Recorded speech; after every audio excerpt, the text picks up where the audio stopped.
Assalamualaikum warahmatullahi wabarakatuh.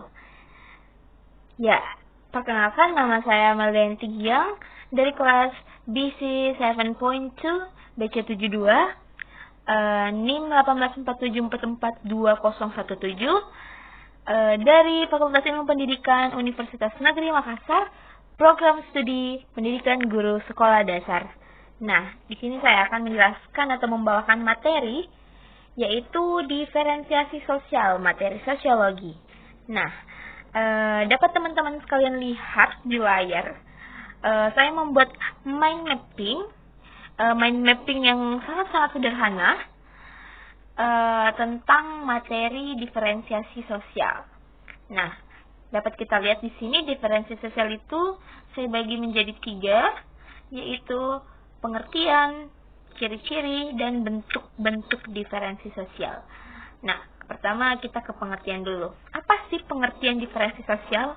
Dapat kita tahu bahwa diferensiasi itu yaitu makna katanya itu berbeda, sedangkan sosial itu makna katanya masyarakat. Jadi dapat kita simpulkan di sini bahwa diferensi sosial merupakan pembedaan masyarakat secara horizontal. Nah, itulah pengertian dari diferensi sosial. Selanjutnya saya melangkah ke ciri-ciri dari diferensi sosial. Yang pertama itu ada ciri fisik, yang kedua ciri sosial, dan ketiga ciri budaya. Nah, kita lihat yang pertama ciri fisik. Ciri fisik diferensi sosial ini tuh diidentifikasi berdasarkan penampakan secara fisik. Dapat kita ambil contoh, misalnya ada orang bule yang sedang jalan bareng dengan orang Indonesia, misalnya. Nah, pasti kita langsung bisa mengidentifikasi secara fisik. Kan beda kan, orang Indonesia dan orang bule itu berbeda secara fisik. Orang bule itu cenderung putih, cenderung kulitnya putih, cenderung rambutnya kepirang-pirangan. Dan orang Indonesia ya sawo matang, kuning langsat lah. Itulah, kita langsung bisa identifikasi secara fisik berdasarkan penampakannya. Yang kedua itu ciri sosial. Nah, ciri sosial ini tuh diidentifikasi berdasarkan peran sosialnya, misalnya profesinya atau jabatannya dan bahkan status sosialnya. Contohnya, pola perilaku seorang dosen misalnya dan pola perilaku seorang pedagang atau penjual itu berbeda, sangat berbeda.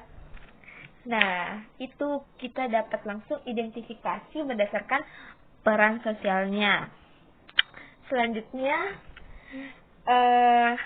ciri budaya. Nah, ciri budaya itu diidentifikasi berdasarkan orientasi, nilai atau agama, bahkan adat, bahkan keseniannya, adat istiadatnya atau tradisinya. Misalnya tuh ada orang datang menggunakan hijab di suatu acara. Nah, di sini tuh pasti kita langsung bisa menilai bahwa oh, pasti dia agamanya Muslim, agamanya Islam. Nah, begitu. Lebih ke orientasi nilai-nilai agama atau tradisi budayanya.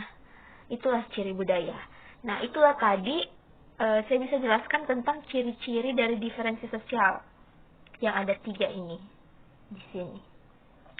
Selanjutnya saya akan menjelaskan tentang bentuk-bentuk diferensiasi sosial. Nah, kita bisa lihat ada 5 bentuk diferensi sosial. Yang pertama ada diferensiasi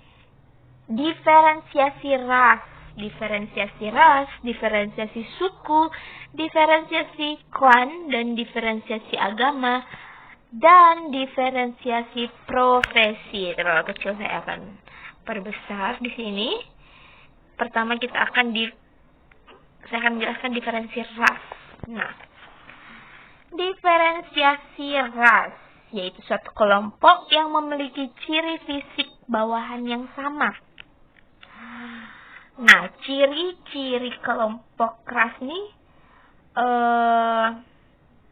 menurut Ralph Linton ada 3, yaitu ras Mongoloid, ras Kaukasoid, dan ras Negroid. Nah, apa sih itu ciri ras Mongoloid? Ciri ras Mongoloid itu yang pertama, berkulit coklat atau kuning, berambut hitam, bermata sipit, dan memang berada di benua Asia. Itu dia ciri ras Mongoloid. Selanjutnya, ciri ras Kaukasoid. Nah, kalau Kaukasoid ini tuh lebih ke berkulit putih, berambut pirang, berhidung mancung, dan berada di benua Eropa dan Amerika. Bule-bule ya. Selanjutnya, ciri ras Negroid. Nah, kalau ciri khas Negroid itu berkulit hitam, berbibir tebal, berambut keriting, dan berada di benua Afrika. Nah, itulah tadi diferensiasi ras, dimana tuh yang memiliki ciri fisik bawaan yang sama. Orang Asia pasti kayak muka-mukanya keasia-asiaan, begitu ciri rasnya. Selanjutnya, diferensiasi suku. Nah, diferensi suku ialah hasil dari kekerabatan yang lebih luas. Maksudnya di sini tuh kayak diferensi suku itu banyak suku-suku. Misalnya diferensiasi Indonesia, sukunya itu dapat kita lihat di sini. Data ini merupakan data Badan Pengembangan dan Pembinaan Bahasa Kemendikbud. Berdasarkan datanya itu suku yang berada di Indonesia ada 1.340 suku, 652 bahasa daerah, 34 provinsi, dan 514 kabupaten kota. Ini merupakan data Badan Pengembangan dan Pembinaan Bahasa Kemendikbud. Data-datanya berdasarkan diferensi suku. Nah, kekerabatan yang lebih luas. Nah, selanjutnya ada dikatakan diferensiasi klan. Disebut juga sebagai kerabat atau keluarga besar atau keluarga luas. Ini maksudnya diferensi klan. Diferensi klan terbagi atas 2 tuh, matrilineal dan patrilineal. Matrilineal itu berdasarkan dasar garis keturunan ibu. Kalau patrilineal itu dasar garis keturunan ayah. Jadi diferensi klan disebut juga sebagai kayak kerabat, keluarga besar, keluarga luas. Nah, itu diferensi klan. Selanjutnya kita melangkah ke diferensiasi agama. Nah, agama merupakan sistem kepercayaan yang praktiknya hal yang suci, yang berkebutuhan dengan hal yang suci, praktik yang berkebutuhan dengan hal yang suci. Dan kita dapat lihat di sini, ini merupakan 6 agama yang diakui secara resmi oleh pemerintah yang ada di Indonesia, yaitu Islam, Kristen, Katolik, Hindu, Buddha, dan Konghucu. Begitu pula ada kitab suci Islam, kitab sucinya Al-Quran, tempat ibadahnya masjid, dan hari raya Islam yaitu Idul Fitri dan Idul Adha. Sedangkan Kristen, kitab sucinya Alkitab, tempat ibadahnya gereja, hari rayanya Natal. Katolik, kitab sucinya Alkitab, tempat ibadahnya gereja, hari raya Natal. Hindu, kitab sucinya Veda atau Weda, tempat ibadahnya itu pura, dan hari rayanya ialah Nyepi, hari raya Nyepi. Selanjutnya Buddha, kitab sucinya itu Tripitaka, tempat ibadahnya Vihara, hari rayanya hari raya Waisak. Selanjutnya Konghucu, kitab sucinya Sisu Wujing, tempat ibadahnya Klenteng atau Litang, hari rayanya Imlek dan Cap Gome. Nah, itu diferensi agama. Sistem kepercayaan yang praktiknya itu yang berkaitan dengan hal-hal yang suci. Nah, yang terakhir di sini ada diferensiasi profesi.